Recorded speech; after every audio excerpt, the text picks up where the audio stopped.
Welcome back, Apex fam. Today, we're continuing our series on anti-veganism from the left. And this week, we're answering the question, is veganism a diet? So we're going to be unpacking how the political left misframes veganism. We are going to talk about why reshaping this narrative is crucial and how vegan educators often reinforce this misinformation. So I'm Christopher Sebastian. Today, we are joined by Jay Conroy, who is also known as Cranky Vegan online. Give it up for Jay Conroy. We're gonna share some applause for him. We are there goes applause. Longtime activist and friend of Apex, Fernando, who goes by Soy Spinozista online. We have our executive director and my co-host Yvette Baker for Apex Advocacy. And backstage, we have the hardest working development officer in professional veganism, who is also our production engineer. That is Sunny Sattva. Sunny, give yourself a round of applause. So I got 3 videos for you all today. This is going to be super fun. These 3 videos are from 3 different creators, and all of these people are intensely part of what I think the chronically online would call the leftist talk. And I want to be clear that we're sharing these clips not as a critique of these comrades, and this is not an invitation for debate. So if y'all see this, if y'all creators out there actually care about us, a little piddly vegans out here in the universe, we're not coming for you or anything. We're just sharing this as just strictly for informational purposes in order for us to deconstruct how veganism is largely perceived by the larger community around us. So are y'all ready for this? Y'all nervous? Y'all ready to watch some videos? All right. First up, we got a video from Chainslayer 9000. He's got nearly 100,000 followers on Instagram alone, and his bio says someone who wants a better world. And he's got the hammer and sickle icon in his bio too. Let's go ahead and roll the tape, Sonny. Let's get this straight. I am not anti-vegan.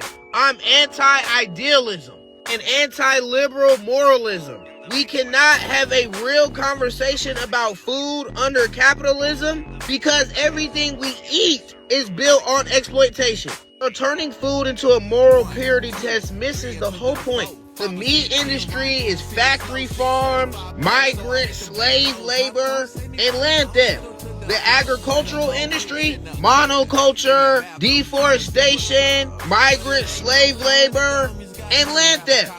The problem is not what you eat, it's the system that produces it. Socialism is about inclusion, not exclusion. When veganism starts becoming a moral purity test, it stops being about liberation and starts shaping into a tool of gatekeeping. End up telling poor people, indigenous communities, people in food deserts, and workers surviving paycheck to paycheck that they are immoral for surviving how they can. That's not liberation, that is class blindness, okay? You cannot overthrow exploitation through consumption. Are we serious? If everyone stopped eating meat tomorrow, capitalism wouldn't disappear, nor would the meat industry. If it did, meat industries would just pivot to plant monopolies. More land would be seized for industrial agriculture. More forests would be cleared. More cheap labor would be exploited. Same system, same exploitation, different product. Not to mention that millions of working class people depend on the current food system. Ranchers, slaughterhouse workers, transport workers, rural communities. You don't liberate people by wiping out their livelihoods overnight without structural transition. You can only do this structural transition if the means of production are owned by the proletariat. Mind you, food is not just consumption, it's history as well. Do you know what epitemicide is? You're trying to erase people's culture. This is fucking colonialism. Food is identity. Great example is how the caste system saying that cows were immoral put a plethora of communities into famine and starvation. Native communities used every part of the buffalo to survive. Are you going to tell them to stop eating buffalo? They were here before you. These are survival traditions built over thousands of years. A universally moral rule imposed from the outside can easily become colonial dogma nonsense. You're not wrong for caring about animal suffering, but you're wrong if you think that individual consumption choices can solve systematic crises. There is no ethical consumption under capitalism.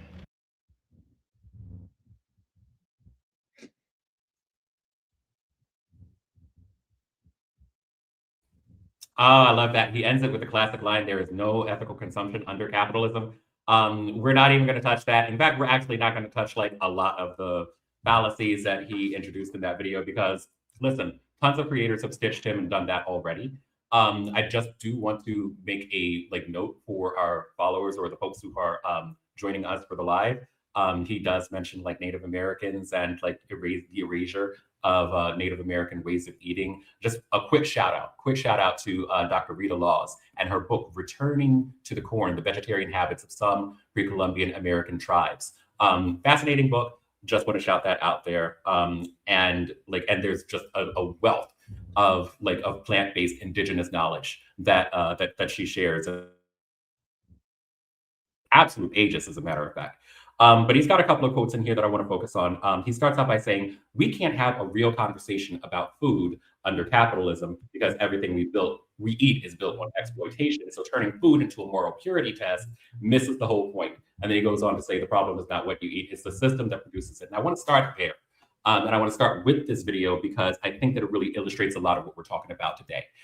In that, like, we're having two different conversations, right? You've got one group of people who like are insistent that vegans are trying to police food, and then another group of people who don't think that animals are food at all. And that's that's really at the heart of it. We're talking about like diet and everything. Like animals to me, and I would assume to the folks that are on this live with us today, our guests and our co-hosts, we don't view animals as exploitable resources. But then he goes on to say that we end up telling poor people, indigenous communities, people in food deserts, and workers surviving paycheck to paycheck that they're immoral for surviving how they can. That's not liberation, that's class blindness. You cannot overthrow capitalism through consumption. And to the extent that vegan advocacy does this, I feel like that's fair. So my first question is going to be to Jake. I know you've already addressed in your videos that the strategy of converting people to veganism doesn't work out mathematically. So for the sake of this discussion, can you just explain for everybody why that is? Yeah, first of all, I definitely feel old and or don't spend enough time on the internet. I have no idea who Chainslayer 9000 is or any of these videos today. It's not to say that it's not relevant, but I'm just like, man, I'm feeling old right now. I spent most of that video being like, yeah, I agree with Chainslayer. Like there's like maybe not 100%, but there's definitely some like really solid points in there that could become whole discussions all amongst themselves. I definitely agree with the idea that veganism as a diet and using veganism as a diet for your activism, it does turn a really important liberation struggle into a purity contest. And when you do that, you lose, and more so you lose alone, right? You can't build bridges, you can't build communities by structuring a movement on purity. But again, I know it's not necessarily what we're here to talk about, but yeah, mathematics. There's so many interesting statistics and numbers out there. And I think that the animal rights movement and the vegan community thrives on statistics and numbers. Like that's what we look to garnish our success and determine how well we're doing. Oh, we've created this many vegans, or this country has become, 5% or 4% and all these things. But unfortunately, we don't have like loads and loads of data, but what the data we do have out there suggests that we're really not making any headway whatsoever. You look in the United States in the 90s, the Gallup poll suggested we had 1 to 2% of a vegan population. Fast forward 30 years later, we're still at 1 to 2% of the population. According to the same Gallup poll, we have global numbers suggesting we're at 1% of the vegan population, 1.5% of the vegan population. And this is after 20, 30, you could even argue 40 years of a movement dedicating itself to, we have to change people. We have to change the way that they eat. We have to, we have to create as many vegans as possible, because once we create enough vegans, the entire animal agriculture industry will collapse and this beautiful vegan capitalism will rise and everything will be saved overnight. But the reality is that, like, even if it's just like a very, base view of all of this, is that, approximately 4 people are born into this world every second, and 2 people die every second. That means you have 2 new people, a net growth of 2 people every second of every minute of every hour of every day. And the idea that we as a movement that is a fraction of a percent can convince enough people to eat the way we want them to, in order to, even maintain that pace of 2 new people every second, is just preposterous. You just never, ever, ever, ever, ever will be able to match that. And the statistics and the math shows that we aren't, that we're failing miserably, that we've tried this route for decades, and we've done nothing but spin our wheels in the sand. So, like, listen, Chainslayer, if you end up watching this later on, I feel like we already agree with you. We're not going to overthrow exploitation with consumption. So, brother, if you're out there in the weeds and seeds and you want to talk to us over here at Apex and tell us how we can do this better, we're all ears. We definitely want to have that conversation. We're hearing it. But he also makes another claim that I wanted to ask you about, Jake. He says that the meat industries would pivot to plant monopolies. More land would be seized for industrial agriculture. More forests would be cleared, and more cheap labor would be exploited. Now, as someone with years of experience working for an environmental nonprofit that preserves forests and protects the climate and upholds human rights by challenging corporate power and systemic injustice, Jake, I want to ask you, do you feel like that claim holds weight? Are the meat companies going to switch to plant-based, and are we going to have more land being seized? Who knows? Let's find out. No, I don't think. I think some of those claims are legitimate, and I'm not so sure about land. I think we all know as vegans that the amount of land and resources that are dumped into animal agriculture is enormous, and that plant agriculture would be potentially a fraction of that. But I do think there are, if I may go on a bit of a tangent, it's going to be about 30-40 minutes. It'll be quick though. No, I'm just kidding. But I do think that, like, in my work, we do about 12 years. There's a very real world example of like what a growth in a particular monocrop might look like, or would look like, because we have that example in palm oil. I work for an organization called Rainforest Action Network. We started working on the palm oil issue about 12 years ago, when no one cared about palm oil. It wasn't like this huge thing, particularly in places like the United States and things like that. People weren't upset about what was happening. But what we had was a situation where really one of the last large intact forests in the world in Indonesia, called the Loser ecosystem, was being destroyed for palm oil plantations. It's the last place in the world where Sumatran orangutans, Sumatran elephants, Sumatran rhinos, Sumatran tigers, sun bears, pangolins. It's the only place in the world where they all live together and survive. Not to mention large, beautiful indigenous communities that have thrived in these areas for thousands and thousands of years. And they're all being torn down for palm oil plantations. And so we worked with local communities and that asked us to come into those regions and help them in any way that they requested, in order to build campaigns against the corporations that were responsible. But here's an oil that, for all intents and purposes, is plant-based, right? It's a plant. It is an oil that is extremely important throughout the world. It's used for heating. It's used for food. It's used for cooking. It's used for lubricants and engines and tools. And that is also in places like the United States. Palm oil is in about 50% of everything we use in our household. Again, food, makeup, chapstick, cooking oils, all that stuff. It's incredibly important, and it's very versatile, and it's cheap. So it's an important thing in the world for a lot of people for survival. But what we saw was that, like, the government and the mafia was going in and burning down these large swaths of rainforests, and just saying, well, they burnt to the ground, so let's have these corporations come in and plant, this monocrop, these palm oil plantations. And what you have is, like, Just absolute devastation. You have, I think there's only 100 Sumatran rhinos left in the world, in the wild. I think there's, a few hundred Sumatran elephants left in the wild. You have indigenous communities being forced off their lands. You have community members that are now being put into forced labor situations on plantations, having to work the fields alongside their children. You have absolute, obviously, devastation of the rainforest. And then you have these large corporations that are coming in and buying this palm oil super cheap back in places like the United States to produce their products, including, corporations like Mondelez, who manufactures everyone's accidentally vegan, favorite accidentally vegan cookie, the Oreo, right? So all these Oreos that we're eating contain palm oil that is, being produced and extracted from Indonesia, that's creating all this mass devastation for the environment, animals, and humans.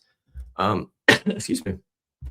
And I think that's a great example of what could and is happening as the growth of something like a plant-based monocrop pops up in the world.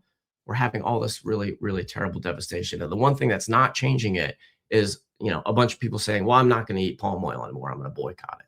And that's where I would say Chain Slayer is absolutely right. You have to go in and take down the systems of the institutions, the corporations that are upholding these terrible production, the devastation, the displacement of indigenous peoples, the forced labor. All those things are not going to come through an ethical consumption. It's going to come through pressuring these corporations until they change or they're dismantled.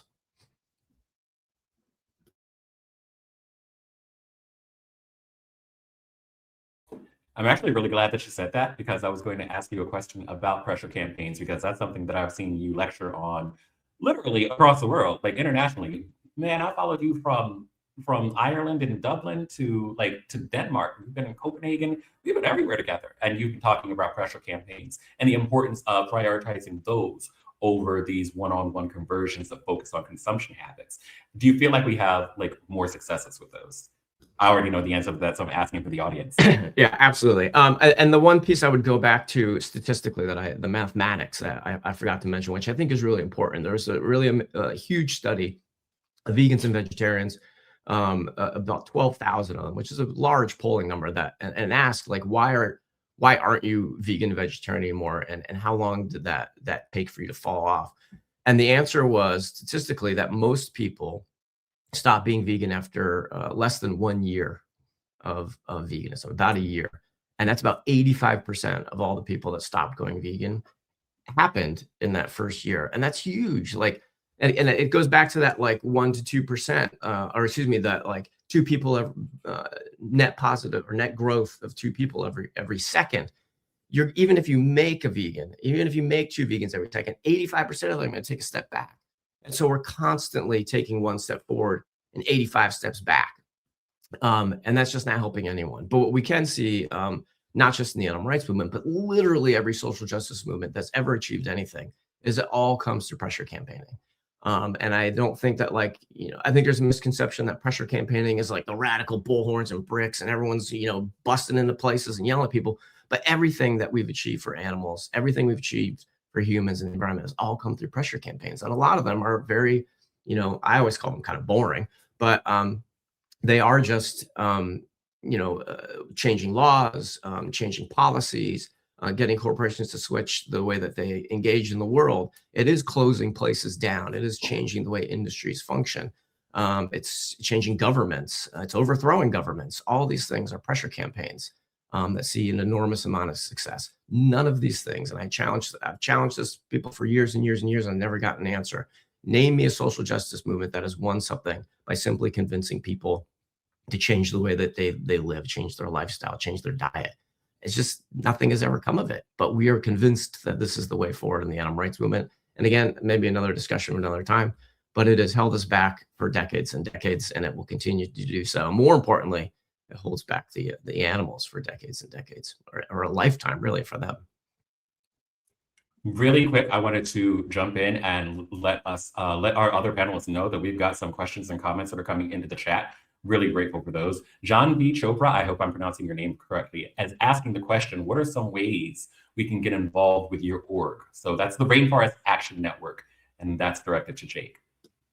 It's a very exclusive organization. Very few people are allowed in it. But no, I think that, we've become an organization where we spend a lot of time going after corporations, and we don't do a lot of forward-facing protests at this point. We do pressure campaigns. Primarily, that's all we do. And we do have the occasional demonstration, but we have spent a lot of time in various communities, working with various communities and taking their lead.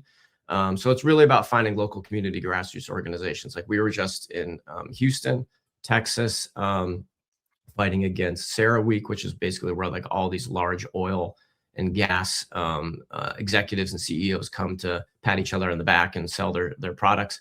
And so we joined local communities there. There's loads of communities throughout the Gulf Coast that are fighting back against big gas LNG projects. So it's really about finding local community organizations and joining them, and because that's where the real power is grassroots fights. And RAN, or Rainforest Action Network, is happy to help you find those communities and get involved with them that way. All right, so Chopra, if you're out there and you're still with us, you can't sit with us. No, just kidding. Rainforest Action Network. Go to the website, and they will be hopefully able to help sort you out by helping you to find local communities that you can join and be a part of. Este Mundo es Mierda. I think that I pronounced that correctly. It says also the meat and dairy industry are spending billions annually to smear us, and ain't that the truth? Peter Cunningham, 69. Again, love these screen names. I need to like read them privately to myself before I read them out on the live. We pressured the Fairmont Hotel to stop selling fur. They don't. It worked. So thanks for that, Peter Cunningham. The rest of the screen name not disclosed. Hassam Vet says, hello, I'm a vet and a vegan from Gaza. I think I've actually seen you before. I think that we may follow each other. So shout out to you. That's HOSAM_vet, veterinarian and a vegan from Gaza. And hopefully that, like, we can boost each other up. Really, really grateful for you, and really grateful for you joining us today. Vegan Fever Dreams, which is Akbar Ali. Another friend of Apex says, exactly, we're not going to consume our way to liberation. But I'm going to move on because we have so much more to cover. And this is a really auspicious start to our live. I want to actually bring attention to a video from Saint Stereo, so we can get that queued up. Saint, before we begin to discuss the content of the video, I just want to mention as like a side note that Saint is currently experiencing housing insecurity. He or they is couch surfing right now, and they're not vegan, and we're going to share a video talking about his critiques of veganism and of a lot of vegan activism. We are, as Apex, going to share in the show notes some ways to financially help Saint, if you are able to do that. If you can't, that's fine. But we are doing this because solidarity is a verb, as we so frequently say, and it is not transactional. We don't care if Saint is vegan. It's not important, because everyone deserves to have shelter, have food, and have access to healthcare, all of these things that we care about as part of collective liberation. And if you don't agree with that, that's fine. I will invite you to leave the live and keep it to yourself. And please, I do mean it when I say keep it to yourself. If you comment anything that is negative about Saint or make light of their situation, I will invite Sunny to unequivocally eject you from the live. So we are going to play the video. Let's just show Saint who we really are as vegans and put our money where our mouth is. So Sunny, if you could play the video, just get that a few things. For us. Character limit should be real. I realize that now. I'm not reading your whole book there. Concise. Be concise. Bullet point something. Summarize the fucking thing for me. I want to engage with you honestly, but it's too much. I didn't read it. To be 100% completely real, it's not really needed this time, because there's not an argument to be had here with me on this. People need to eat food. Not everyone can go vegan. You can be all at the same time for the liberation of every oppressed creature on this planet, fundamentally, and at the same time understand that not everyone can be vegan. These things aren't mutually exclusive. I wish to create as little harm as possible in my time on this planet. I wish to do everything I can to ensure everyone has a better stay here, and that includes animals. I love animals, like this guy. That's Cooper. He's dope. Because not everyone can go vegan. People have religious reasons for not being vegan.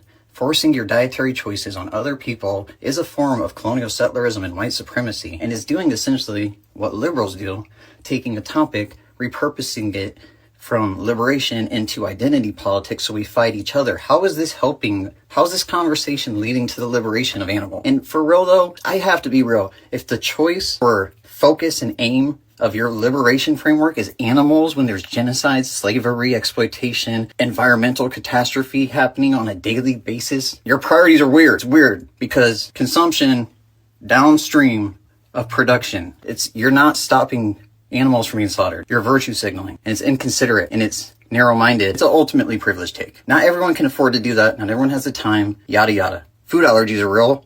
Please consider these things. If you want, once everyone has food to eat, I will gladly debate you about the content of that food. But until then, please shut the fuck up. Stop being a liberal about it, please. Thanks so much, Sunny. I'm going to move through the rest of these really fast because we're actually getting a lot of engagement and questions and comments from people in the live. And I want to focus as much of our conversation as we can on the actual live discussion that's going on because you all are absolutely on fire. So I'm going to jump right into this and focus on his quote: "Forcing your dietary choices on other people is a form of colonial settlerism and white supremacy." And I want to focus on that because I feel like, Fernando, this is a place where I feel like you have a lot to say. You're from Colombia, and I attended a lecture you gave last year in Copenhagen titled "Shaped by Violence: The Intersection of War and Animal Rights." And I feel like you are uniquely positioned to talk about the colonial history of cattle ranching in South America and what it actually looks like to have dietary choices forced on other people. I think I do agree with the statement that forcing your dietary choices onto other people is a form of it's a colonial mindset. I do have to question why it only applies to veganism. Why doesn't it apply to the food system at large? So I want to dissect that a little bit. And basically, when Europeans came to the Americas, they thought mistakenly that the foods here were not good for them, that they would die out of malnourishment and so on. In a very hilarious take, their measure of how malnourished somebody was that indigenous people couldn't grow facial hair, and they thought that they were going to lose their facial hair, and that meant that they were going to die. But that was not true. So starting with Columbus' second trip to the Americas, they started bringing animals over. And today, the three species we consume the most, like cows, pigs, and chickens, they were all brought from Europe here. And they didn't exist here. Chickens are questionable. There's research about that. But the chickens that people eat were brought from Europe. So the food system that is centered in animal agriculture is built on settler colonialism. Why that doesn't apply? That only applies when we're talking about veganism. I really don't know. So I really and me as a person from South America, I really cringe when I hear people say "Hey, these vegans cannot take my carne asada away." I'm like, well, your carne asada was not really. It's not just the body of a dead animal, but it was never yours to begin with. It's European food. Furthermore, Europeans also banned growing native foods because they thought it was, as they used to call it, food for Indians. So the most prominent example of that is quinoa. Quinoa was banned. It was illegal to grow. And today we eat quinoa because somebody said, well, screw these guys. We're going to just grow it somewhere. And they couldn't, I tell people, every time you eat quinoa, you're really eating indigenous resistance, because if they had complied, that food would have been gone. Very ironic and kind of sad that now the left brings it full circle, and now foods like quinoa are now white foods and privileged foods. So finally, I want to say that what you were talking about, the history of cattle ranching in the Americas is just violent. So it all started with there was something called the doctrine of discovery, and the doctrine of discovery was basically a blank moral check that the Vatican gave the Spanish and the Portuguese crowns to come here and do whatever they wanted, because in their view they were spreading Christianity, so it was all good. Like in the eyes of God, they were not committing any sins. When it comes to land itself, the doctrine of discovery put forward the idea that the lands in the Americas were nobody's land, in Spanish, tierra de nadie, and they was up for grabs because those lands were not property of Christians. So any new lands that were discovered became the property of the expedition that discovered them and the Spanish crown. Over time, that led to huge swaths of land being owned by very few people. And today, so 500 years later, Central and South America have the worst land ownership distribution in the world, and Colombia being probably the worst offender when it comes to that. And it's one of the main causes of poverty in the countryside. And I should also mention that most of this land, agricultural land in Central South America, is used for cattle ranching, and that cattle, all that industry would not exist, or wouldn't be possible without the extermination of the indigenous population and the clearing of all these ecosystems, which, newsflash, they also include animals. Everything that you're saying is just bringing back like the memory of watching you deliver that lecture when I saw you in Copenhagen last year. Fernando's given that lecture a couple of times. I know that you also gave it at Luxembourg as well. I don't know if at least one of those presentations was recorded, but I would definitely encourage people to look for that online. Fernando, can you give the name of your talk again so that people can find it if they're looking for it? The name of the talk is Shaped by Violence, and it's the intersection of war and animal rights. Sunny, if you could, please put that in the chat for people. Shaped by Violence, the intersection of war and animal rights. And Fernando's screen name, Soy Spinozista, as Soy Spinozista as well. Yeah, sorry, it's not user-friendly. I apologize. That's okay. Don't apologize for it. It helps with your anonymity because you're going to get doxxed, and we don't want to have that happen. But I also wanted to just like take a moment to acknowledge what you said a little bit earlier, because that's something that really made my stomach drop through the floor when you were talking about quinoa. If you're eating quinoa, what you're eating is indigenous resistance, because if they complied, that food would be gone. Because if they complied, that food would be gone. And the way that we talk about quinoa right now is just, number one, I think misguided, because we talk about it as a food that privileged people eat. And it's just like, it's so stark to remember the history of where these foods come from and what indigenous resistance can look like through food, and just the lack of acknowledgement of plant-based traditions as well when we're having conversations about diet and culture. And that was just really, really powerful, and I wanted to thank you for that.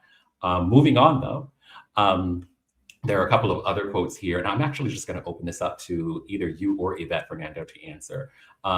Like just actually one more long quote from Saint, because he says that like, if the choice for your focus and aim of your liberation framework is animals, when there is genocide, slavery, exploitation, environmental catastrophe happening on a daily basis, your priorities are weird and you're not stopping animals from being slaughtered. You're virtue signaling. It's considerate, it's inconsiderate, it's narrow-minded, and it is privileged.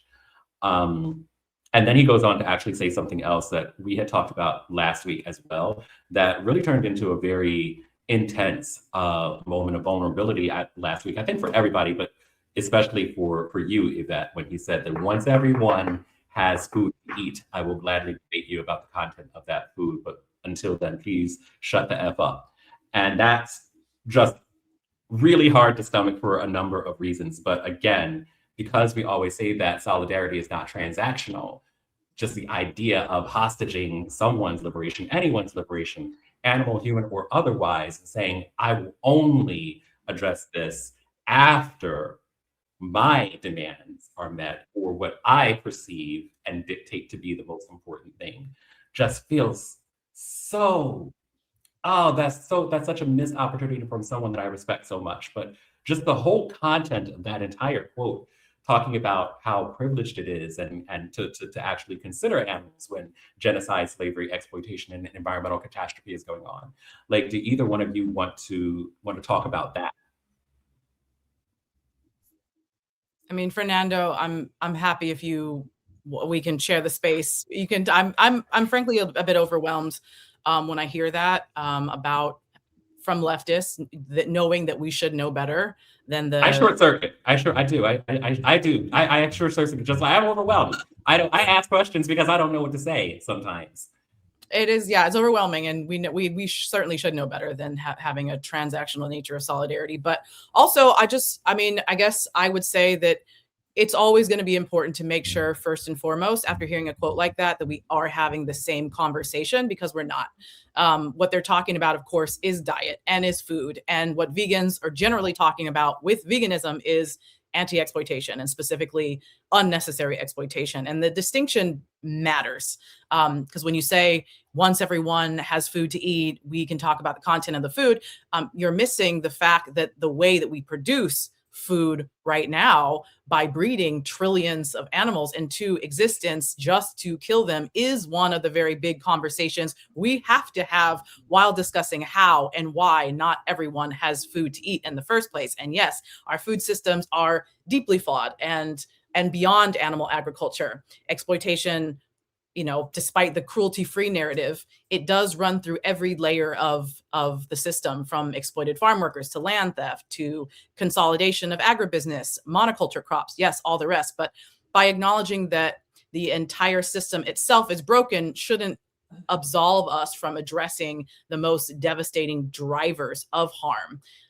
We have to be real and ask, like, is it big broccoli that's monopolizing the land and consolidating wealth and devastating Black and brown communities?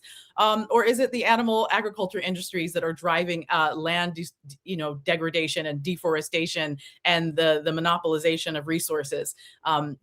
These industries are exacerbating generational poverty by taking control of more and more land to raise animals, not strawberries, incidentally. So I know we don't like to get into there's no ethical consumption over capitalism, because that is so tired and there's so much to say. But I will always just point out that it's so ridiculous, because we, again, know better. We know that we boycott Israeli products because it matters, and not because everything that's not Israeli is ethical and so much better. But it just matters because of the harm caused directly in that situation. And it's the same logic. And just because the food system is flawed doesn't mean we ignore massive harm caused by animal agriculture, of course. But that, like I said to start, this isn't even about food.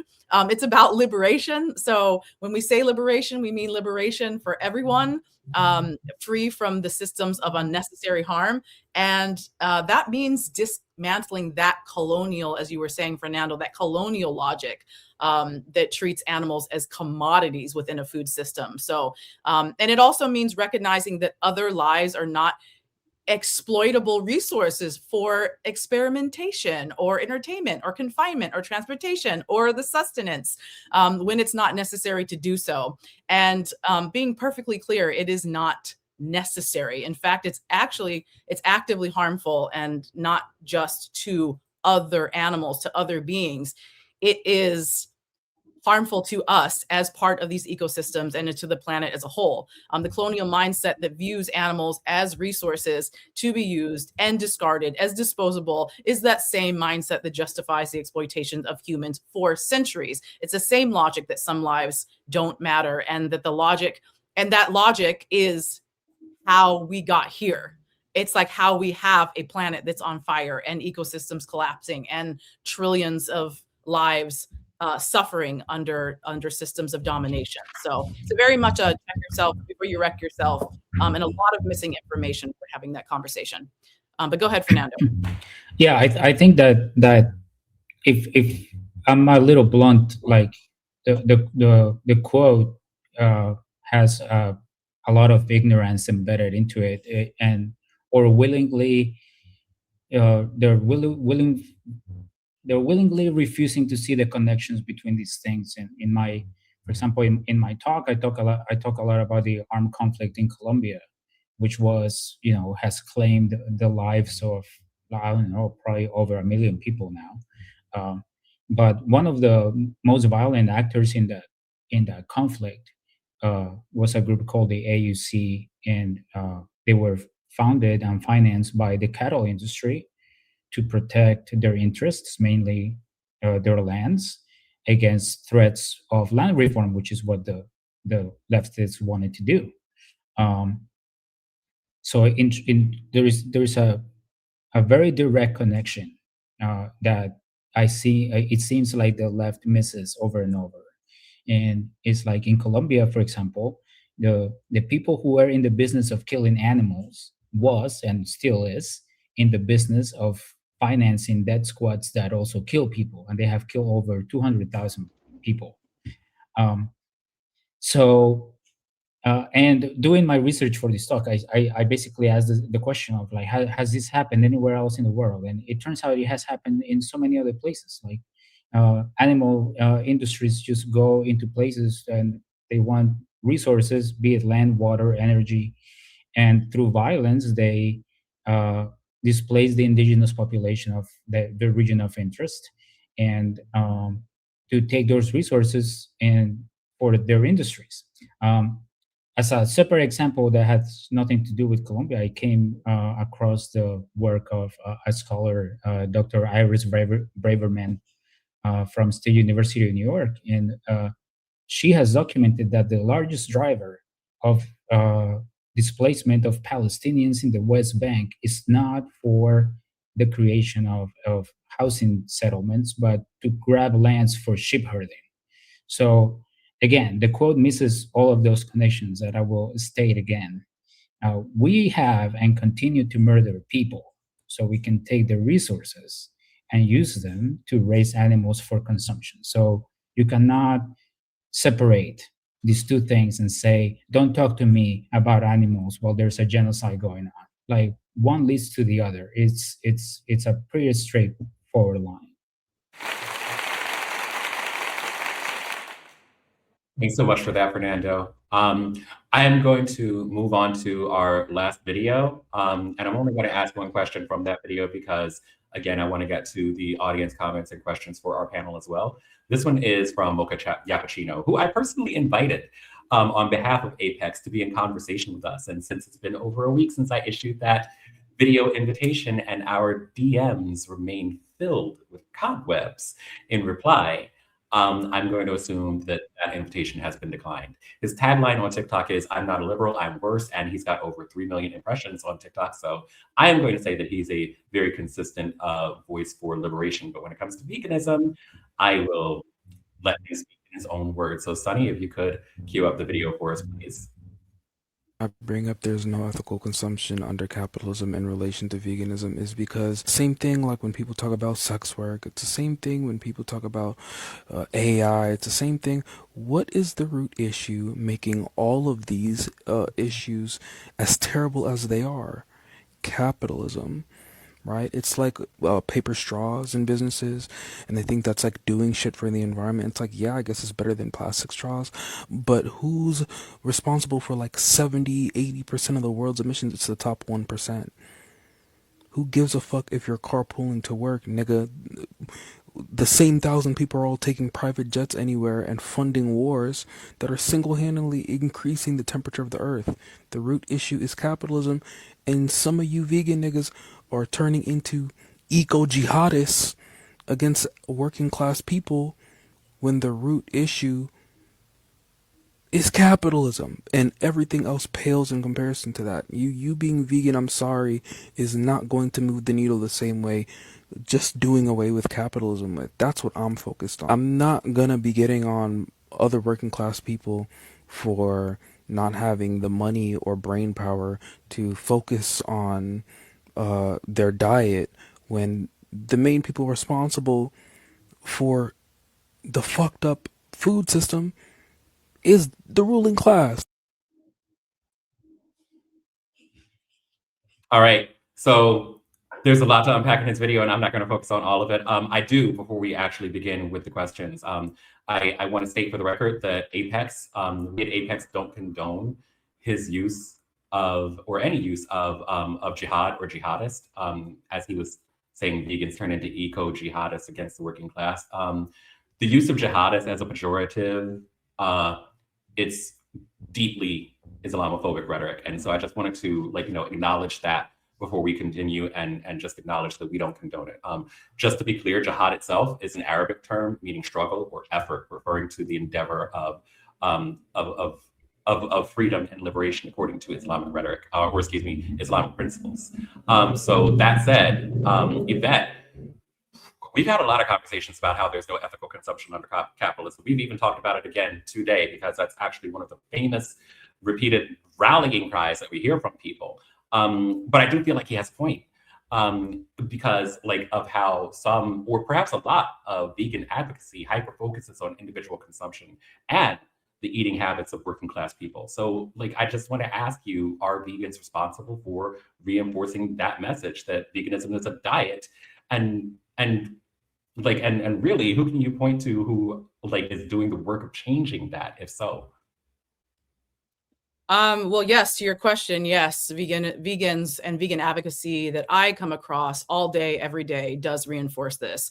I think it is largely due to the nature of our advocacy that there is so much fundamental confusion that people can't be vegan if they can't adhere to all the consumeristic traits and actions that we ascribe to vegans, like the fact that we're even having this conversation, this debate in the first place, when all of the folks who you showed us today clearly care about collective liberation. They're clearly leftists. They clearly care as a whole about the well-being of everybody. They're just really not making that connection because our advocacy has been so steeped in what you must do and what you must buy instead of what you must be. Like all other justice movements, you just are. You are an anti-racist, for example. You don't go anti-racist, and we're so caught up in this go vegan rhetoric, right? What you have to do. So that's where we really disconnect. So, thinking back to some of the other points made today throughout the videos, there was allergies and lack of food availability and religion and all these things. Fine.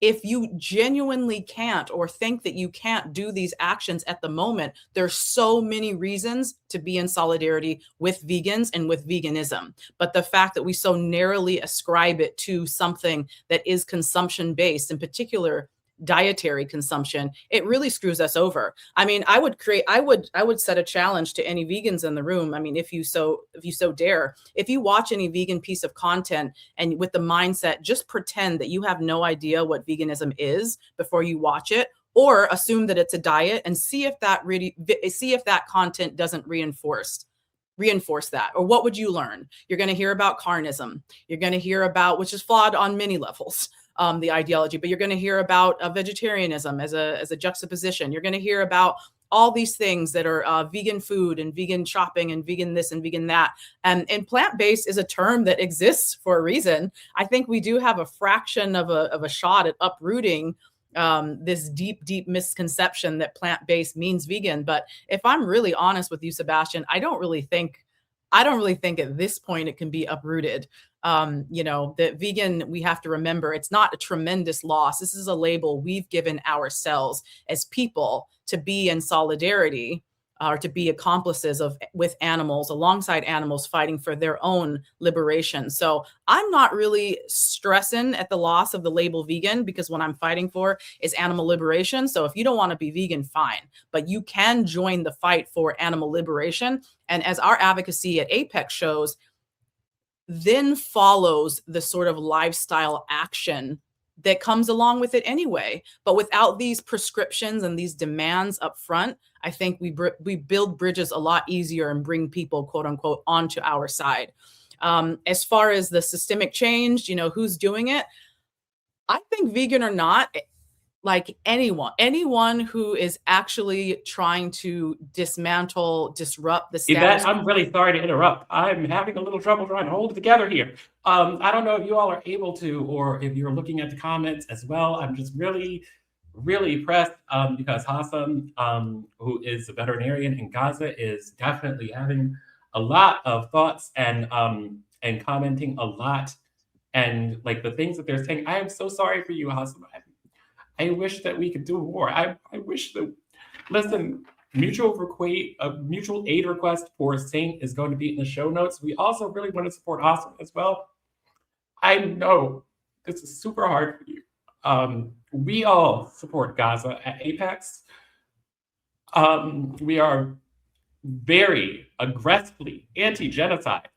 I am absolutely furious at the elements, especially leadership elements, who are part of the animal liberation movement, as they call themselves, who are not just not pro-Palestine, but actually decisively pro-genocide. And I am really, really struggling to not actually name such people live in this broadcast. We will do whatever we can to support you. I know that, I hope actually that we can actually connect with you and perhaps invite you on to Apex to have conversations as well. But my God, the folks who we're talking about here, the leftist educators who are making their critiques of veganism and of vegans, we hear you. Hell, you heard all of us in this broadcast actually agree with you on most of the things that you have said. I wish that you would also have the humility to listen to people who are actually doing this work and struggling in real time with taking care of themselves and having empathy for other animals. Possum, who says, do you know here, animals are experiencing famine? I see this every single day. I see animals here exposed to genocide. I try to protect them from continuous and dead. Who's saying, I want to save all the animals here. This is a person who is a veterinarian, who is really needing to be heard. And we do hear you. And we'll do everything that we can to support you. We're sorry on behalf of all of the people who are part of the animal liberation who have failed in that regard to understand the collective liberation for humans and animals is the way forward. We're sorry for all the leftists who actually disregard, trivialize, or in other ways minimize animal liberation. But we often say here at Apex that we are family, and you're a part of that. And as family, we do support each other as best we can. We are going to get the mutual aid links that we can share for you as well. And yeah, I am really sorry to burst in with that. Sunny says a possum is still here. You're seen and you're appreciated. And yeah, we're going to get you on the show. All right. So that's all the time we have for today, everybody. Yvette, if you would please, just some words to finish us out. We're reaching the 1 hour mark. Thank you, Sebastian. Thank you for bringing that moment, your vulnerability, and I hope that you were heard. And I hope we were heard by our most needed audience, our intended audience, which was our leftist community. We are in solidarity with you. These are conversations that we are having for you, for us, because we care. And we are certainly in solidarity with anyone who is challenging, disrupting oppressive narratives, anyone reclaiming resources in that struggle, anyone undermining the prison industrial complex, refusing militarism, forging grassroots alternatives to the state and the market. We are you. So I hope that we can continue to build these bridges and have these really essential conversations. I hope you see them as essential eventually, because I know you're here being nosy, but eventually you'll come on with us. So we really appreciate you, and thank you everyone for listening and for joining us. Thanks so much, Yvette. Thank you all for joining us again. This is Apex Advocacy. I'm your host, Christopher Sebastian, and thank you to our guests, Jake Conroy, the Cranky Vegan, Fernando Soy Spinozista on Instagram, who is a friend of Apex. Thanks to our my co-host, our executive director, Yvette Baker. And thank you again to Sunny Satva, our production engineer and our esteemed development officer. We will see you again next week. We will not be continuing the series, however, live next week. We will have future recordings, and we will mix in occasional live broadcasts, and we'll tell you about those in advance. Next week, the live is just going to be me yapping at you like I used to do. But this series is actually going to continue. And we will see you again online, in lives, and in our future podcast episodes that we record. Thank you for joining us.